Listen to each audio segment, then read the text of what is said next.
Star, inalaro yung barrier dito sa may main avenue. Bus na nawalan umano ng preno, binangga ang Center Island at isa pang bus sa EDSA Bus Carousel bago mag Main Avenue sa Cubao, Quezon City. Pasahero, sugatan, damay rin ang isang pribadong sasakyan.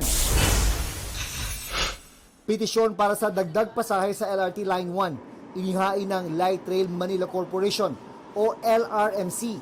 Bukas magsasagawa ng public hearing ang Rail Regulatory Unit ng Department of Transportation kaugnay nito. Bilang ng mga Pilipinong walang trabaho, nabawasan nitong Nobyembre.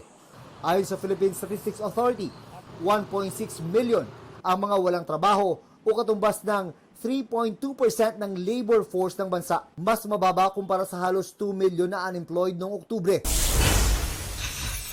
63% ang pamilyang Pinoy nagsabing mahirap sila base sa survey ng Social Weather Stations nitong Disyembre. Mas mataas yan kaysa 59% noong Setyembre.